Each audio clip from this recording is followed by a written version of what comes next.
estudiosos espíritas ou estudiosos das ciências jurídico-espírita, operadores do direito, simpatizantes do ideal espírita ou do ideal de espiritualização, de humanização. Estamos na perspectiva jurídico-espírita, iniciando um estudo sistemático das leis morais na visão jurídico-espírita. Então, nós vamos fazer um estudo sequencial das leis morais, sendo a parte terceira de O Livro dos Espíritos. E o primeiro capítulo, então, o primeiro capítulo é que trata da lei divina ou natural. Sendo que a nossa primeira abordagem, então, vai ser sobre os caracteres da lei natural. Antes, porém, o que é esse movimento jurídico espírita, como o movimento das instituições espíritas especializadas? Então, já temos na Associação Jurídico Espírita do Brasil a revista Direito e Espiritualidade, de periodicidade semestral, onde buscamos abordar os temas que envolvem essas demandas de humanização e de espiritualização, especialmente de humanização e espiritualização da justiça humana. Então, para a gente ter uma melhor referência, temos aí alguns dos momentos no movimento espírita organizado de algumas reuniões orientadas pela Federação Espírita Brasileira, que já tem constituído o Fórum das Entidades Espíritas Especializadas. Então, é nessa perspectiva que nós trazemos, então, hoje uma avaliação dos caracteres da lei natural. Então, vamos compreendendo que esse capítulo 1º, da parte 3ª do Livro dos Espíritos, vai abordar, então, os caracteres da lei natural, a origem e conhecimento da lei natural, o bem e o mal, e a divisão da lei natural, que faremos uma abordagem na sequência dos nossos estudos.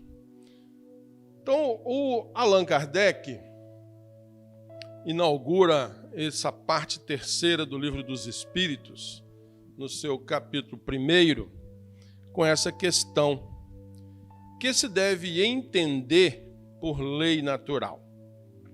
E aí nós destacamos aqui o aspecto de lei que o próprio codificador nos apresenta em seus questionamentos. E os nossos venerandos e benfeitores, espíritos orientadores da codificação, espíritos esses que estão referenciados no prolegômeno de O Livro dos Espíritos. E para lembrar alguns, citamos aqui o Sócrates, o Platão, Santo Agostinho, São Luís, São Vicente de Paulo, dentre outros. Sabemos também de espíritos, vamos dizer, de referências mais recentes, como Jean-Jacques Rousseau, que é, inclusive, um dos mais assíduos frequentadores da Sociedade Parisiense de Estudos Espíritas, na própria referência do Allan Kardec na Revista Espírita. Então, nós temos que, vamos ver aqui nas leis morais, importantes referências à Declaração dos Direitos do Homem e do Cidadão, que foi objeto, inclusive, da Revolução Francesa, que é uma culminância do movimento iluminista. Mas então, os Espíritos vão nos responder o seguinte, e aqui nós entendemos em consonância com a Declaração dos Direitos do Homem e do Cidadão. A lei natural é a lei de Deus. E esclarece, é a única verdadeira para a felicidade do homem. Indica ao homem o que deve fazer ou deixar de fazer, e o homem só é infeliz quando dela se afasta. Então, na perspectiva jurídico-espírita, essa referência que os espíritos nos trazem aqui das obrigações ou do dever de fazer ou deixar de fazer, isso hoje está positivado no direito brasileiro, na nossa Constituição Federal e no Código Civil, como as obrigações de fazer e a obrigação de não fazer, que é o direito das obrigações, que nós vamos ver aqui na frente um pouco como é que é a divisão do próprio Código Civil. Então, o Código Civil é uma lei que orienta as relações sociais, os contratos, como nós vamos ver um pouco mais na frente. Mas o que nós temos aqui, que é trazido, inclusive, pelo movimento iluminista, que o homem só é infeliz quando se afasta das leis divinas ou das leis da natureza. Por exemplo, uma das leis da natureza que nós todos conhecemos e que vamos abordar um pouco na frente, a lei de conservação. Então, se nós, por exemplo, hoje, como nos diz a medicina, se nós comermos muito sal, muito açúcar, estamos respeitando ou desrespeitando uma lei da natureza, que é a nossa própria capacidade funcional orgânica. E já sabemos, então, que se comemos muito sal, muito açúcar, muita gordura, imediatamente nós seremos felizes ou infelizes em razão das consequências advindas do desrespeito a essa lei, que é a lei de conservação. Então, nessa perspectiva, nós temos que as leis morais, elas foram, nós vamos tratar disso um pouco mais na frente, mas elas estão, assim, divididas nas leis que regem a vida do corpo e as leis que regem a vida da alma.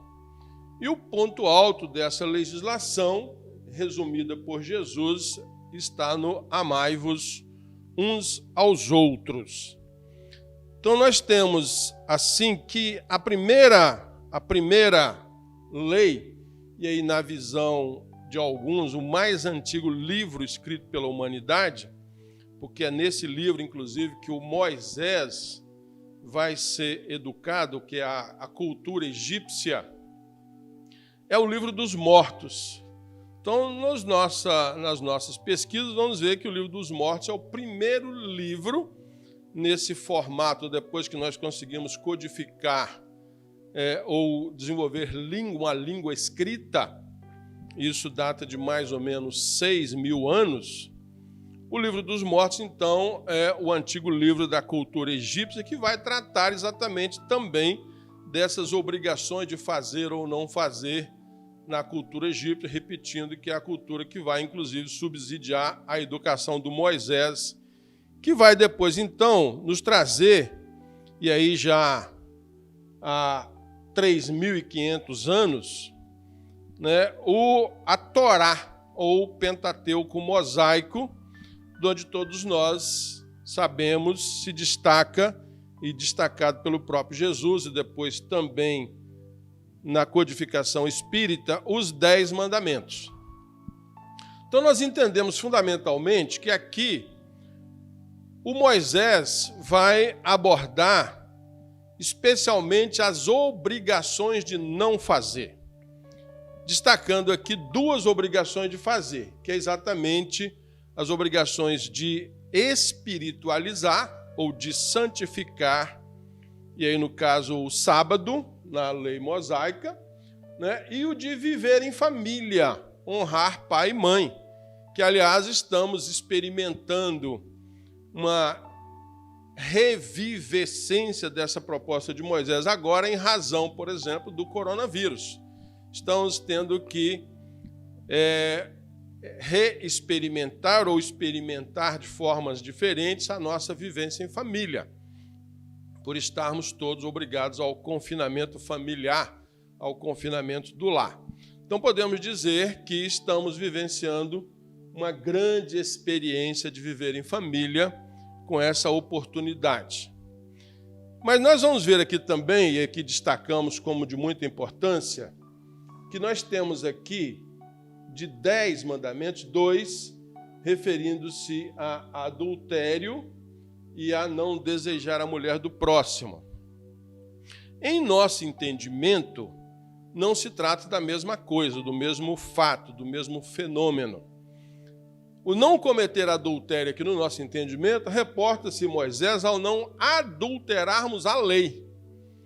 E é um risco muito grande que nós ainda incorremos em confundir as leis especialmente que regem a vida do corpo, e aí estamos falando dos instintos, das emoções, das sensações, e as leis que regem a vida do espírito, e estaremos falando fundamentalmente da razão e dos sentimentos, entendendo que os sentimentos, na informação do espírito Lázaro, tratando da lei do amor, no capítulo 11 do Evangelho segundo o Espiritismo, vai dizer que o amor é o ponto mais delicado do sentimento, mas que começou por ser instinto, que corrompido virou então emoção, que instruída e purificada vai virar os sentimentos.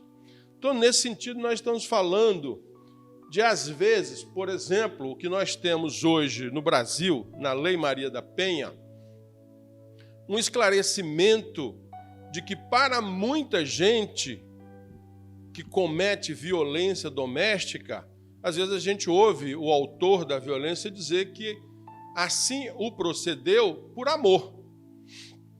Enquanto que nós sabemos que esse procedimento tem por base o ciúme, tem por base, então, o impulso emocional. E a gente ainda confunde isso com amor, enquanto que o amor é o sentimento. É um sentimento orientado para o amar ao próximo como a si mesmo. Então nós vamos ter por aí como referência crística, como referência nos apresentada por Jesus, de que se eu não quero ser tratado de determinada forma, por exemplo, se eu não quero ser tratado com violência, com ciúme, nas formas, vamos dizer assim, definidas na Lei Maria da Penha, que é a violência física, a violência psíquica, a violência moral, a violência patrimonial. Então nós vamos ver que se eu não quero ser tratado dessa forma, também eu não devo tratar a quem quer que seja, muito menos o meu cônjuge, a minha cônjuge, como essas características definidas lá na Lei Maria da Penha. E que aqui, então, nós vemos que a outra referência que o Moisés traz, e que nós destacamos o não desejarás, entendendo também que o pensamento, que é atributo do Espírito, ele vai percorrer um caminho, vamos dizer que é espírito, psico, neuro, endócrino, imunológico. Então, nesse caminho, o pensamento que parte do espírito, ele vai penetrar o campo da mente, e já nesse momento ele vai interagir com outras mentes. Se alimentado, ele vai penetrar o campo neurológico, e aí já estamos falando de vontade, de desejo, que é um pensamento alimentado por uma característica do caráter de cada um de nós. Então, só para esclarecer, nesse caso, que estamos falando de leis que regem a vida da personalidade. E nesse sentido, então, ainda para esclarecer, a personalidade começa com o nascimento com vida, e essa personalidade se encerra quando de um novo nascimento. Ou seja, mesmo depois que a pessoa desencarna, ela vai continuar com as mesmas características de personalidade da última existência. Então, eu sou Roberto e continuarei a ser Roberto até depois da minha desencarnação. Quando, então, eu nascer de novo, quando eu reencarnar, adquirirei, então, uma outra personalidade. Mas a individualidade vai continuar a mesma. Então, nesse sentido, quando nós estamos falando de gestão do pensamento até o desejo, esse é o alerta que o Moisés nos faz. Então, não desejar significa não alimentar determinados pensamentos ou determinadas emoções. Ok. E Jesus, então, vai nos apresentar no Sermão da Montanha o que devemos fazer. O Moisés, então, diz para o que não devemos fazer. Voltando ainda lá no Moisés, por exemplo, quando ele diz não matar, nós poderíamos questionar: será que nós hoje matamos? Então, quando nós nos reportamos, por exemplo, ao que comemos, nós matamos, por exemplo, animais para comer. E já vemos que, na perspectiva evolutiva, os veganos já não comem ou não matam para a sua sobrevivência. E já sabemos nós que é possível ao homem da terra já viver de respiração. Que, aliás, isso é uma informação que consta no livro Nosso Lar, ao tratar o André Luiz do capítulo Problemas da Alimentação na colônia Nosso Lar, e vimos lá que isso era uma orientação do governador de permuta ou de subtração de carboidratos e proteínas na alimentação dos espíritos, fundamentalmente os recém-desencarnados. E hoje é fácil a gente compreender, então, essa luta que, no caso do relato do André Luiz, durou mais de 30 anos em Nosso Lar, novos exercícios de respiração. Então, quando nós entendemos que o Moisés fala não matar, ele está falando dessa amplitude, não é não matar o homem, ele não fala isso, ele fala não matar. E aí estamos entendendo que essa seria uma perspectiva da lei de conservação, que a gente vai tratar melhor quando chegar lá. Então, Jesus nos apresenta o caminho, e isso está anotado aqui no Evangelho segundo o Espiritismo, em vários capítulos, para esclarecer qual foi a proposta de Jesus ao nos falar lá no Sermão da Montanha o que devemos fazer. E começa Jesus nos alertando, então, que são bem-aventurados os aflitos, que, aliás, é o maior capítulo do Evangelho segundo o Espiritismo, que é um desdobramento das leis morais. Que aflição é essa que é bem-aventurada? Como é que alguém vai gostar de viver em aflição? E aí nós vamos entender que não é esta a proposta. Mas sim, como nos alerta, por exemplo, as ciências psicológicas, que nós devemos aprender sobre o que é o sofrimento, qual é a função do sofrimento, qual é a função da aflição. Então nós entendemos fundamentalmente aqui que quando Jesus se reporta à aflição, ele está se reportando ao trânsito dos hábitos de vida material para os hábitos de vida espiritual. Então, nós podemos saber hoje, temos como referência para isso, o que é o prazer e a dor. E já sabemos, então, com base nessas leis da natureza, que o desenvolvimento moral está afeto ao prazer e à dor. Então, quando nós sabemos hoje, pelas leis da física, que o desenvolvimento fisiológico se dá pela atração e repulsão, e vamos tratar disso, inclusive, quando nos reportarmos a lei de reprodução, que é o ponto alto das funções de atração e repulsão, e vamos ver que muitos casais periodicamente experimentam atração e repulsão. em situações distintas, repetindo, as ciências psicológicas começam a nos ajudar a entender esses fenômenos. Mas então precisamos transitar para essas leis da física, da vida física, para as leis da vida espiritual, que é a orientação, então, pelo prazer e pela dor. Então vamos pegar, por exemplo, as pessoas que gostam de chocolate, que se deleitam nos prazeres de uma doceria, e agora, em razão de estar exagerando, em razão da sua própria capacidade de suportação orgânica, ela passa a ter que conter esses prazeres. E aí a gente já viu que às vezes a pessoa está num leito de hospital em razão de um excesso alimentar e às vezes os próprios familiares, desatendendo a recomendação médica, vai levar uma coisinha gostosa querendo alegrar a vida do paciente. Então nós vamos ver que essa situação ela ainda é muito recorrente. Eu estou falando por mim. Então entendemos assim que bem-aventurados os aflitos, na verdade, essa aflição deve ser uma opção nossa, que aqui no planeta Terra nós conhecemos como provas e expiações. Então, o estado de sofrimento ele vem depois de o espírito fazer uma opção pelo arrependimento, ou seja, pela mudança mental, por uma reforma mental. Isso é efetivamente o arrependimento.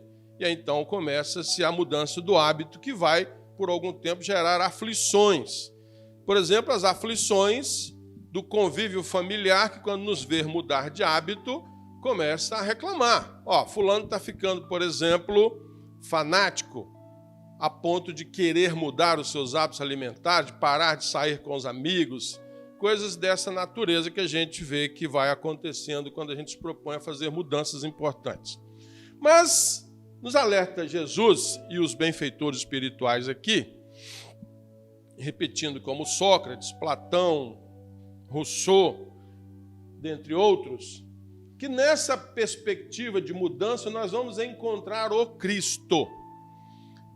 E aí o capítulo é o Cristo Consolador.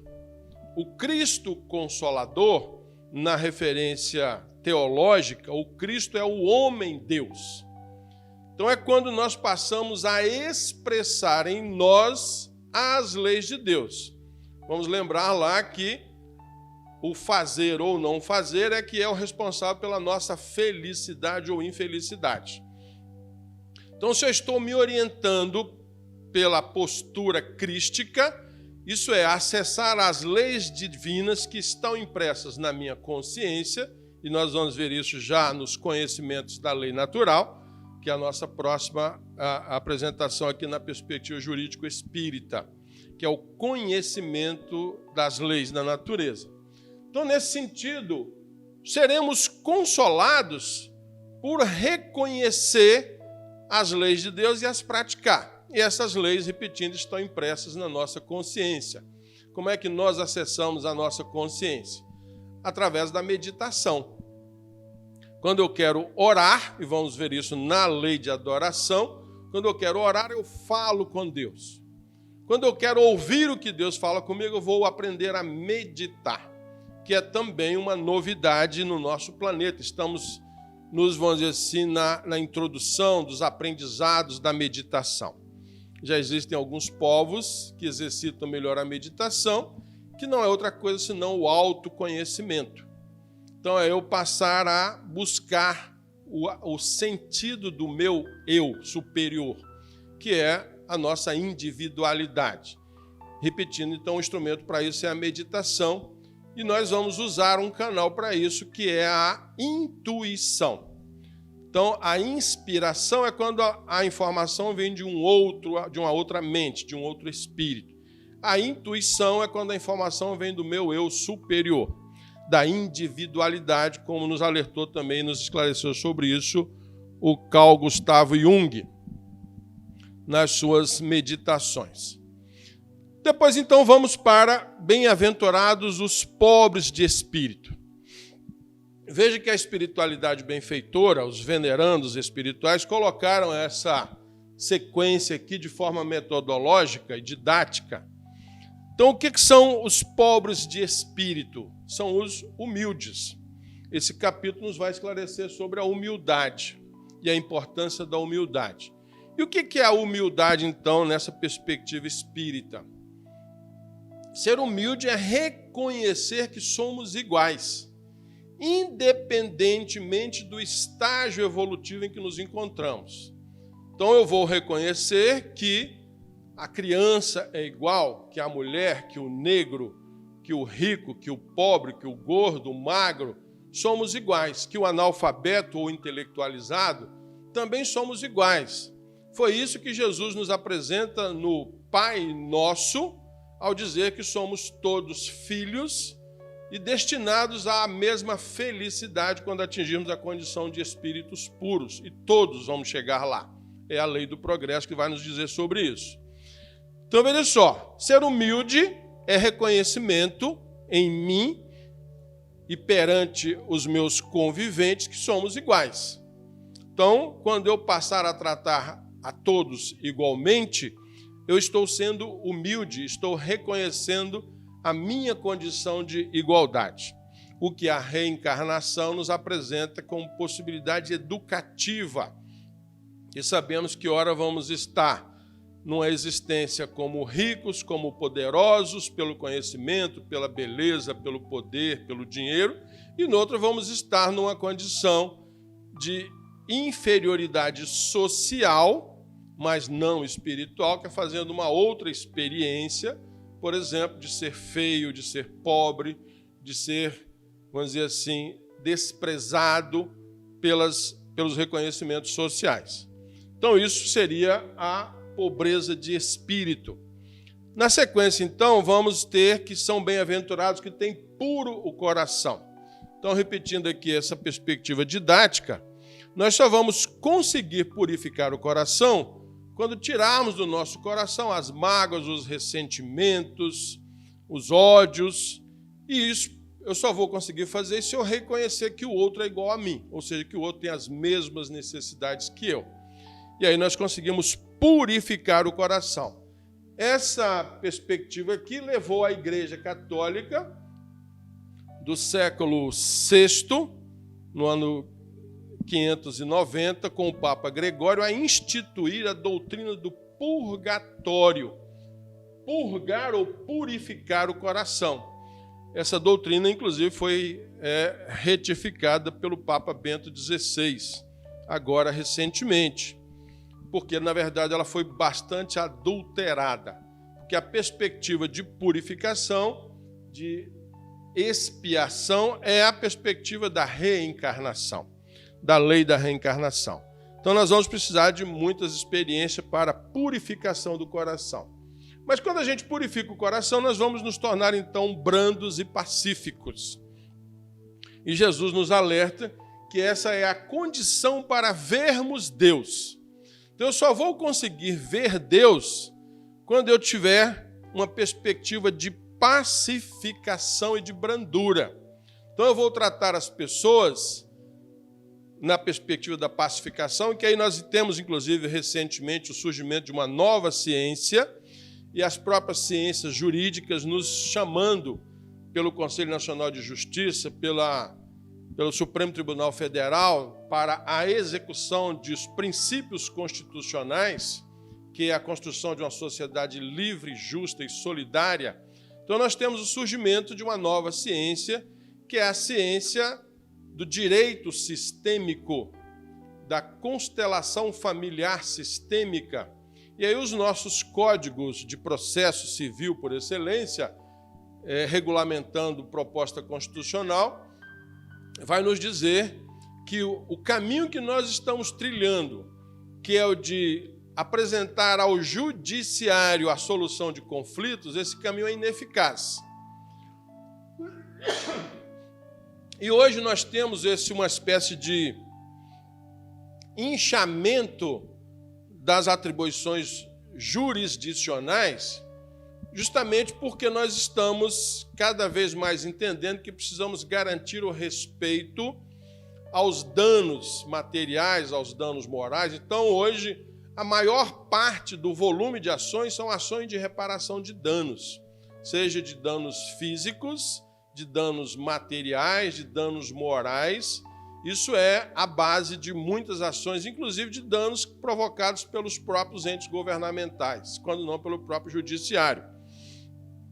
Então, o caminho da pacificação, na verdade, que o direito sistêmico está nos apresentando, é o direito da conciliação, da mediação, da arbitragem, que já está regulamentado pelo Conselho Nacional de Justiça, numa resolução de 2010, se não me engano, tratando, então, de como é que devemos proceder os advogados, juízes, promotores, delegados, quer dizer, todos os operadores do direito, e que, para isso, precisamos de nos associar às outras ciências, à psicologia, ao serviço social, à educação, numa perspectiva de enxergarmos o ser humano como um ser dotado de variadas necessidades. Então, tendo purificado o nosso coração, nós estaremos habilitados à misericórdia. Misericórdia é quando efetivamente passaremos a nos preocupar uns com os outros efetivamente. Isso está acontecendo no nosso planeta agora, no desenvolvimento que nós chamamos de direitos sociais. Então, a Revolução Russa, de 1917, foi a primeira a instituir na sua Constituição os direitos sociais que estão hoje no artigo 5º da Constituição do Brasil, que é o direito à educação, o direito à saúde, o direito ao trabalho, a convivência familiar, a moradia, o transporte, a alimentação. Então, na perspectiva de sermos misericordiosos, é preciso que tenhamos em mente essa sequência didático-pedagógica aqui, que para sermos misericordiosos precisamos percorrer esses caminhos. Jesus, então, propõe um programa espiritual como um campo experimental, um laboratório de experimentação em nós dessas aquisições aqui, dessas virtudes, dessas obrigações de fazer. E ele chamou esse programa de família. Então, aqui na nossa sequência aqui dessa obra, o Evangelho segundo o Espiritismo, que segundo alguns pesquisadores é a obra mais elevada que a humanidade conseguiu produzir até hoje. Isso é uma informação que importa aos estudiosos espíritas. Então, veja só, é no campo da família que nós vamos aprender a amar o nosso próximo. E o amor ao próximo aqui vai, por exemplo, do aborto até ao homicídio. Então, nós precisamos aprender que muitas mães não conseguem gerar o filho até o final da gestação, cometendo aborto. E muitas outras que conseguem chegar ao fim do aborto, às vezes vão abandonar essa criança. Então, na perspectiva da adoção, nós temos hoje cadastrados no Brasil, aguardando a adoção, cerca de quase 50 mil crianças e adolescentes. E, curiosamente, como providência divina, temos um pouco mais de 50 mil casais na lista de pessoas que querem adotar. Então, é preciso melhorar o sistema jurisdicional de adoção, que é, inclusive, objeto de campanhas do sistema judiciário, do Conselho Nacional de Justiça, dos tribunais de justiça, que desenvolvem campanhas de adoção para melhorar essa relação. Mas dependemos muito das pessoas que querem adotar também. E aí Jesus propõe um exercício um pouco mais difícil, que é o amor ao inimigo, pontuando isso aqui como o ponto alto do exercício do amor. Então, nós já vemos hoje, na perspectiva do direito sistêmico, na perspectiva da constelação sistêmica, uma nova ciência que nos fala, por exemplo, da importância da inclusão e da exclusão no nosso próprio sistema, dos nossos ancestrais e daqueles que virão após nós.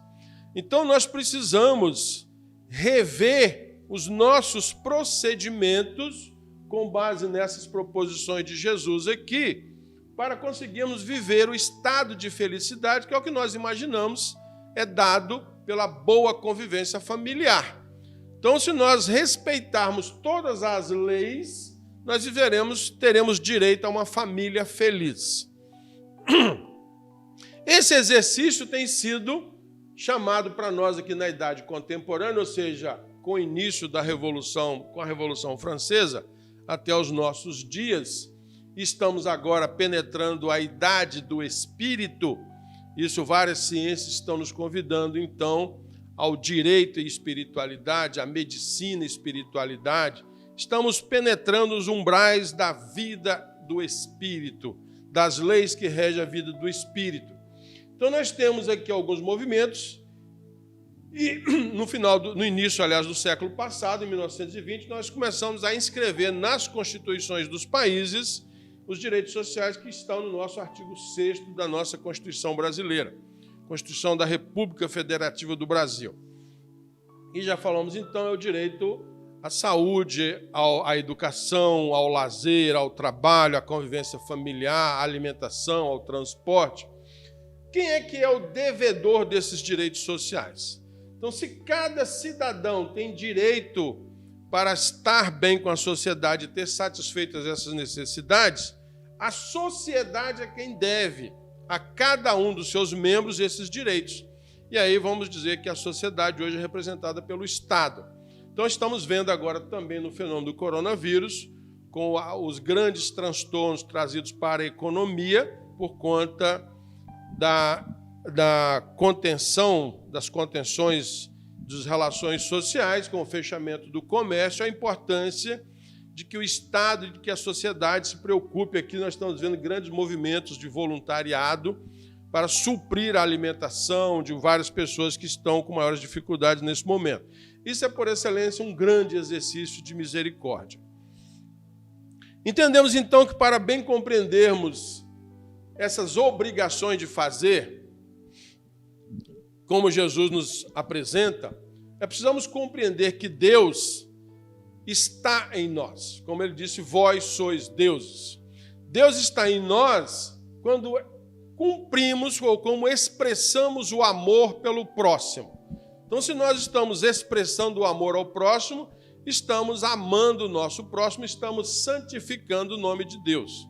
Então, é nesse sentido que os hindus, por exemplo, vão dizer, os budistas, que o Deus que habita em mim saúda o Deus que habita em você. Então, Deus não castiga, Deus não condena, Deus sempre acolhe. Como disse Jesus, vinde a mim que eu vos aliviarei, representando então Deus ou o homem-Deus. Para isso, nós precisamos também compreender que somos imortais, são princípios básicos para a compreensão dessa perspectiva da individualidade ou da perspectiva do espírito. Então, o corpo vai morrer, mas o espírito é imortal. Então, disse Jesus, é preciso nascer de novo, ou seja, experimentar novas experiências na vida física para compreendermos, então, aqueles princípios das obrigações de fazer, especialmente os sermos misericordiosos. E aí vamos fazer experiências na família de aprendermos a conviver com o inimigo. Então, o inimigo é aquela pessoa que a gente tem dificuldade na convivência familiar. Então, temos várias personagens na constelação familiar com quem nós temos maior ou menor dificuldade. Ora com o filho, ora com o neto, ora com o cunhado, ora com o sogro, ora com o cônjuge, enfim, ora com o tio, com o avô, com o neto, nesses papéis que são permutáveis na sucessão das existências. Nós vamos, então, fazendo exercícios de amor ao próximo. Aí temos, então, que a imortalidade nos remete automaticamente para novos nascimentos, que é a reencarnação. E temos como cooperadores nesse processo o mundo espiritual. Então, desde o nosso nascimento, nós temos ligados a nós um anjo da guarda, espíritos protetores, espíritos familiares e espíritos sedutores, nessa classificação nos apresentada lá no capítulo 28 do Evangelho segundo o Espiritismo, nas preces pelo anjo da guarda. Então, eles nos esclarecem que nós temos, assim, pessoas com quem estamos ligados desde o nosso nascimento. E precisamos, então, de 8 horas de sono por dia para melhorar essa relação com o mundo espiritual. Essa é a função do sono. Então, nós vamos ver, por exemplo, que 2 grandes cientistas que estudaram os sonhos e o sono fizeram nascer novas ciências. Eu me reporto aqui ao Sigmund Freud, que estudou os sonhos exatamente através das mulheres histéricas, ou seja, das médiums, como esclarecido no Espiritismo, né? E do Valdo Vieira, que estudou as projeções quando estamos no corpo em repouso. O espírito se projeta para o mundo espiritual e para experiências multidimensionais. Então, isso é o exercício da mediunidade, como esclarecido em O Livro dos Médiuns, que é uma ciência absolutamente nova a ser estudada pela humanidade, tanto de encarnados quanto de desencarnados. Então, é nessa perspectiva que nós evoluímos. Então, a evolução é a custo próprio. Não tem como eu querer, por exemplo, que os meus familiares me deem suporte na minha evolução. Cada individualidade, e esse exercício vai do átomo ao arcanjo, como está esclarecido na questão 540 de O Livro dos Espíritos. Então, o Allan Kardec vai perguntar na sequência: é eterna a lei de Deus? E aí o conceito de eternidade aqui, nós já compreendemos que eternidade não é uma unidade de tempo, é um estado de consciência. Porque já compreendemos com as ciências psicológicas que nós temos muito pouco de consciência do nosso tempo presente. Nós reagimos muito mais pelo que está no nosso inconsciente ou no nosso subconsciente. E aí nós estamos falando das últimas reencarnações. Por exemplo, uma pessoa que esteve no gênero masculino ou feminino numa determinada existência, e na existência seguinte, o espírito que não tem gênero, que não tem sexo, que é uma função orgânica, ela vai para o polo seguinte, ou diferente, ou contrário, ela ainda vai trazer na sua memória afetiva algumas características da personalidade anterior. Então, nesse sentido, nós precisamos ter consciência plena do nosso presente. Isso é a eternidade. Então, olha só. Eterna e imutável é a lei de Deus, como o próprio Deus. E aí, reportando mais uma vez, Deus está na nossa consciência superior, que, aliás, só é acessível ao próprio Deus e a nós próprios. Então, ninguém consegue acessar a minha consciência íntima. E esse é o máximo exercício da liberdade. Kardec, então, vai questionar assim: será possível que Deus, em certa época, haja prescrito aos homens o que noutra época lhes proibiu? Por exemplo, proibiu Deus que nós nos conversássemos com os espíritos, se Ele próprio criou essas faculdades que permitem ao homem uma comunicação, mesmo entre os encarnados? Então, os grandes estudiosos, quando se reportam ao que o Moisés proibiu a comunicação, nós vamos ver que nos próprios textos dele, especialmente no livro de Números, que ele se reunia com os espíritos. Então, Moisés se reunia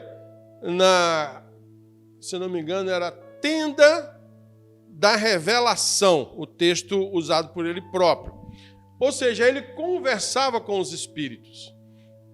Então, não pode, em princípio, Deus contrariar uma lei, que é uma lei da natureza. Veja só, Deus não se engana. Os homens é que são obrigados a modificar suas leis, por imperfeitas. Então, nós não compreendemos as leis, como eu posso questionar, por exemplo, será que a gente sabe comer? Será que a gente sabe respirar? Será que a gente sabe dormir? Ou seja, exercitar bem as funções orgânicas? Na perspectiva, por exemplo, de comer, se nós perguntarmos a um nutricionista, se fosse visitar a nossa geladeira, será que ele aprovaria 100% do que está na nossa geladeira, na nossa despensa? Então, isso é o que estamos passando por mudanças nos nossos processos alimentares, ou seja, na lei de conservação, porque somos ainda muito imperfeitos com a nossa própria conservação, que é a causa de muitas doenças ainda entre nós. Então, as leis de Deus, essas são perfeitas. A harmonia que reina no universo material como no universo moral, se funda em leis estabelecidas por Deus desde toda a eternidade. Ou seja, nós aqui não temos conhecimento das leis de Deus em nós. Mas quando tratarmos do conhecimento das leis da natureza, nós vamos abordar um pouco melhor, mais esclarecidamente, essa questão. Então, o Kardec vai dizer para nós ainda o seguinte, questionar.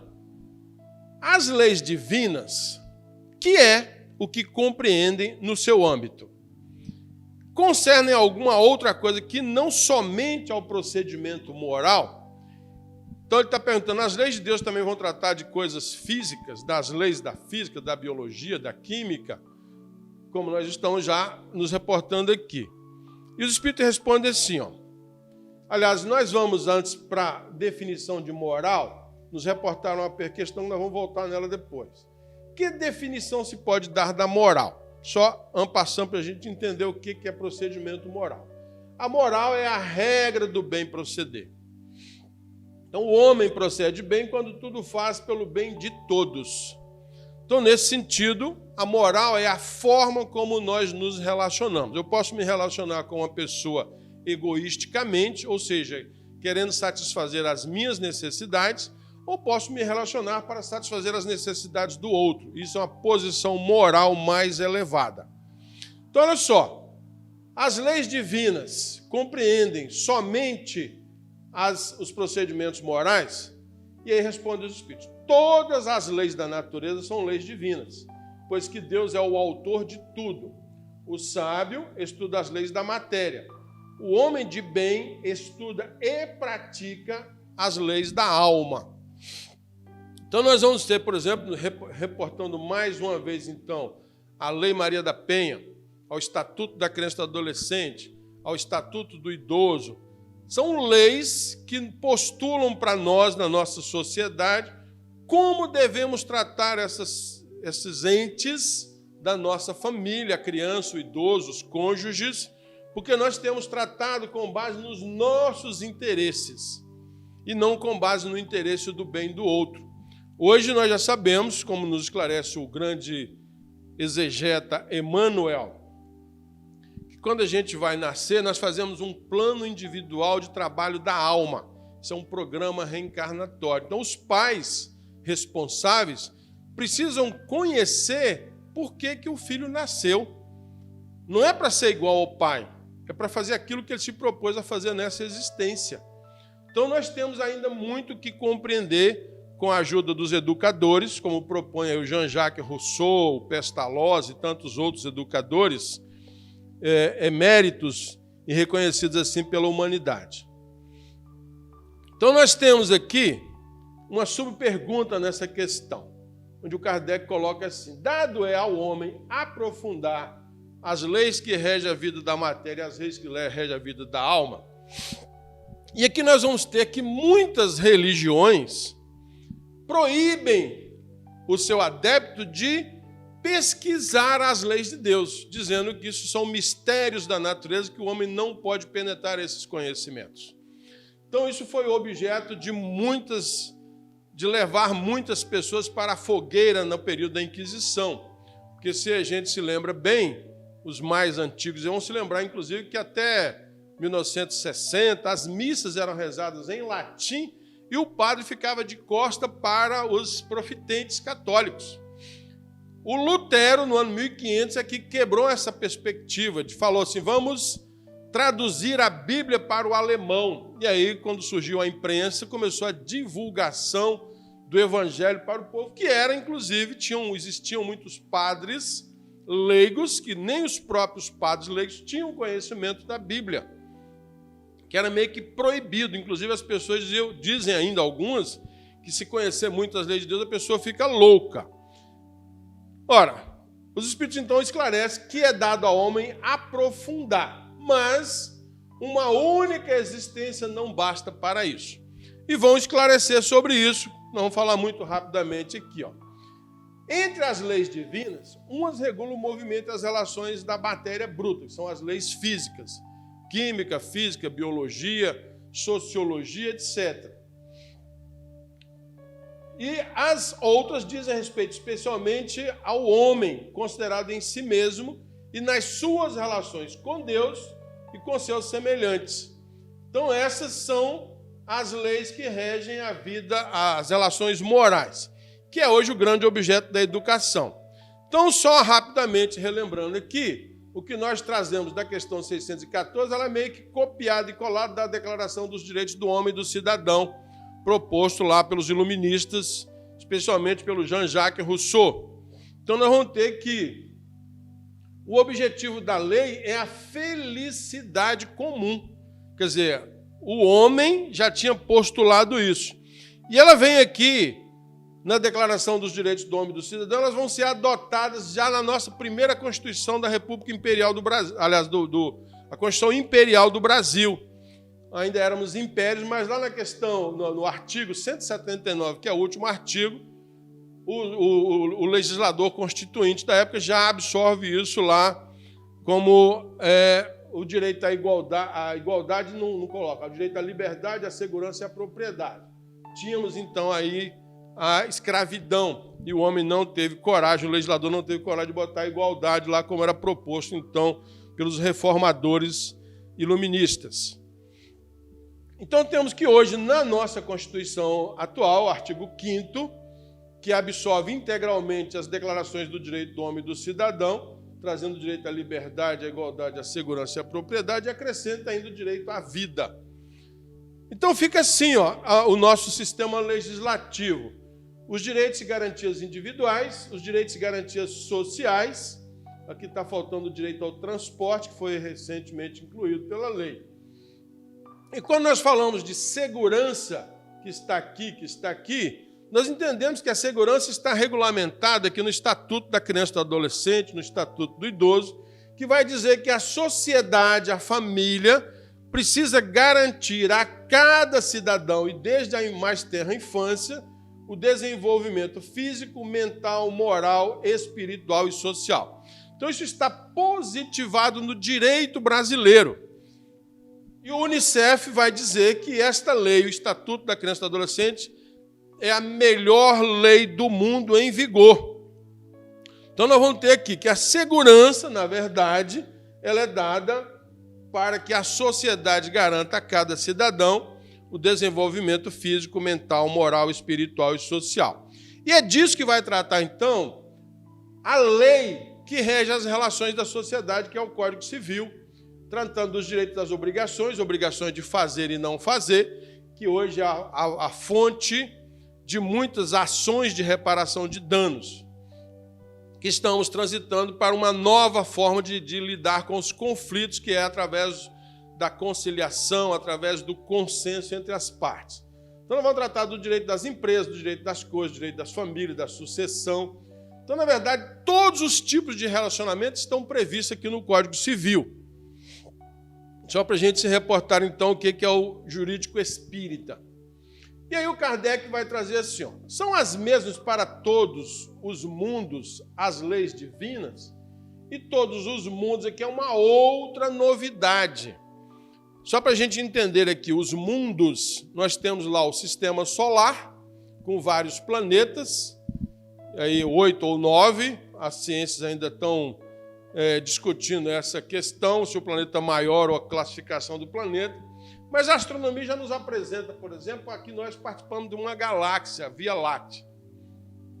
Na nossa galáxia, a Via Láctea, a astronomia já calcula que existem cerca de 200 bilhões de astros só na Via Láctea. E já calcula também que existem mais de 100 milhões de galáxias. Esse é o universo criado por Deus.